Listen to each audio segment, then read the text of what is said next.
Dr. Patrick Graham, graduate of the University of King's College, will address convocation.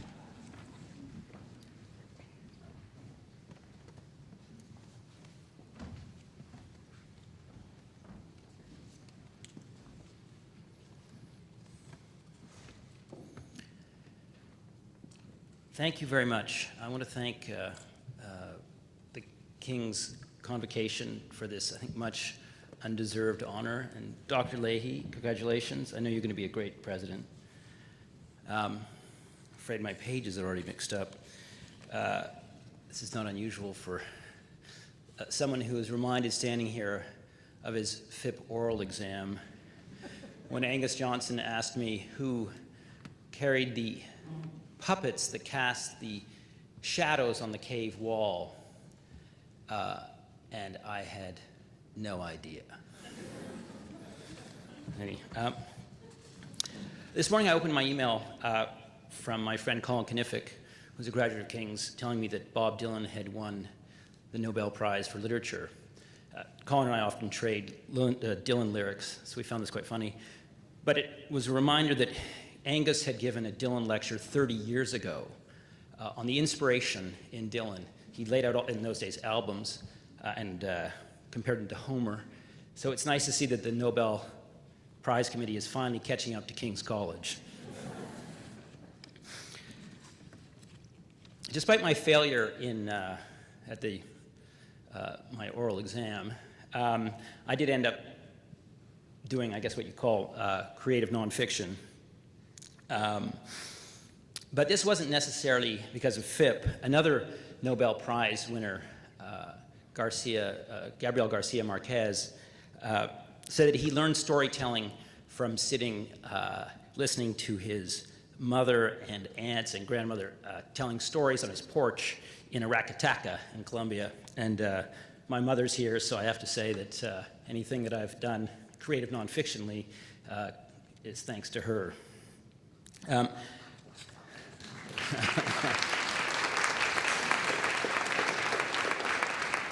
King's has played a great, an important role in my life. My wife went here. She was the first director of YouthNet. 6 of her brothers went here. She's got 8, so it's hard to keep track. 2 are here today, actually.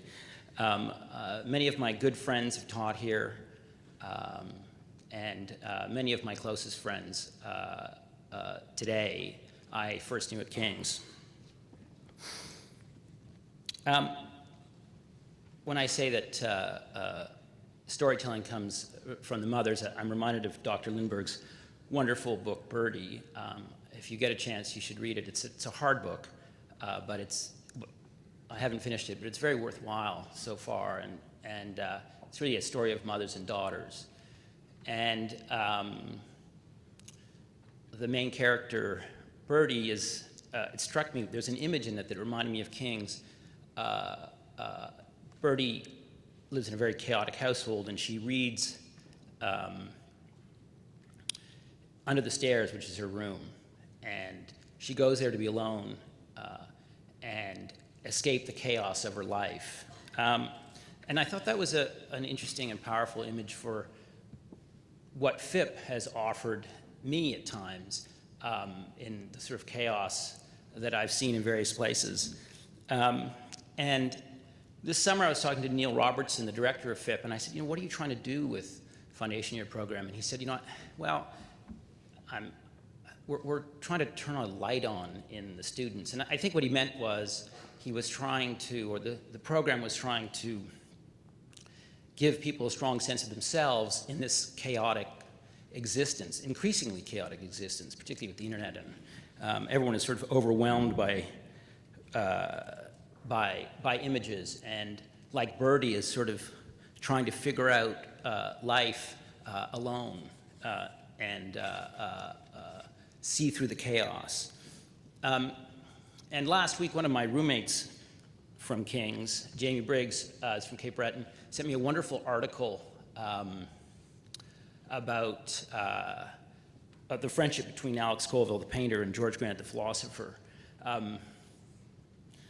Some of you will remember Alex Colville and George Grant coming to King's Colville looking like he was going to sell us some insurance, very drab, and George Grant looking like a lost homeless man with a cigarette in his mouth, who would sit in the foundation year program and say, "When you go to bed with Nietzsche, you know who gets pregnant."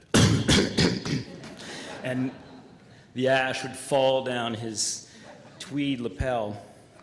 In the article, Jamie particularly liked was a comment that George Grant had made to Colville about looking at one of his paintings with his son. He said, I looked at the paintings in silent rapport. And Jamie said that reminded him of times we used to spend in Cape Breton. I house sat for Farley Mowat for a winter. His neighbor Irvin's here. And we used to roll drum tobacco and look out at the storms and in silent rapport. Jamie thought that was a great image for what we did in Cape Breton. And I was struck by that because Farley and Alex Colville and George Grant all had very difficult times in wars. And they each came back with a strong sense of purpose, but kind of broken. And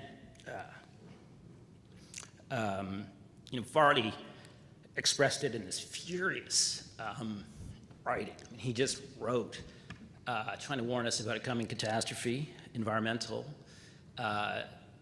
Colville produced these paintings full of dread and awe, and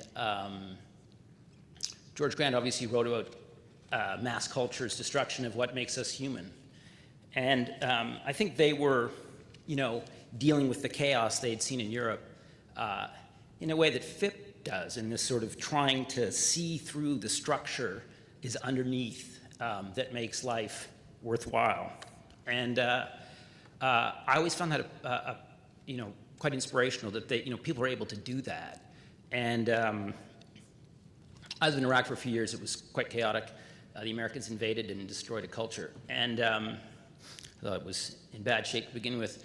But I came back, fairly confused and full of chaos, feeling a bit like Birdie. And I found myself drawn to the literature of the 1930s, particularly political thrillers, crime novels, a lot of the genres that we read now, or that were developed now, that are popular or were developed in the 30s. So I read a lot of Graham Greene, Eric Ambler. I read a lot of Rebecca West, George Orwell, a lot of W.H. Auden, the poet, who called it, the low dishonest decade of the 1930s. And what I was struck by was in the 30s, there was an argument that these people were making about the coming chaos in their lives. And they often referred to St. Augustine, which kind of surprised me. And when I looked into it, Augustine was a big figure in the 30s and 40s and 50s in public intellectual circles. Rebecca West wrote a book on him. Auden wrote a lot about Augustine. And I knew a bit of Augustine because of the foundation year program, Colin Starnes' lectures. He was known as Augie Poo, Professor Starnes. And I studied somewhat with Father Robert Krauss. So I knew a bit. And tomorrow's Neil Robertson's first lecture on Augustine and Phipp, so I won't even try and talk about Augustine in any serious way. But I was astounded that that they had reached back to this earlier time, obviously when the Roman Empire was collapsing, and they were drawn to Augustine because he had such a profound insight into political and psychological chaos, and particularly the way that powerful people use that chaos to manipulate others. And I noticed that there was this big discussion in the public intellectual realm by people like Christopher Hitchens and Chris Hedges about the invasion of Iraq that gradually morphed into a discussion of God and atheism. And it was interesting that there was this sort of reach out for theology at a time when you'd least expect it. And in fact, all the genres from the 30s, the political crime thrillers, detective novels, the hard-boiled detective character, have all come back. And and are really what makes the Scandinavian noir. It's what makes HBO and Netflix what it is today. And in fact, we have the demagogues and the populist movements. So, what was familiar to Augustine was familiar to thinkers in the 30s and now familiar to us. And it was an extraordinary gift to have an introduction to it early on. But in the end, of course, I think those books are not really about just having a practical analysis or something, or even therapeutic. I think that the ability of turning the lights on that Neil mentioned has to do with keeping our capacity to see through the chaos and to something that makes life worthwhile. And so I'd like to thank King's for this much undeserved reward. If I'd known in FIP that I was going to get this, I had several friends that would have just drowned me in beer. They would have been laughing so hard. But I want to thank King's for the friendship that really comes out of the kind of learning that King's provides, and also for the silent rapport that I've shared, and of course all the conversations I've had with mentors and friends. And I should say that I did eventually learn who was carrying the images or the puppets that were against the cave wall.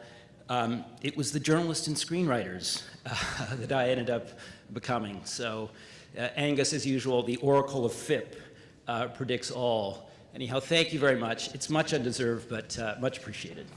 Thank you.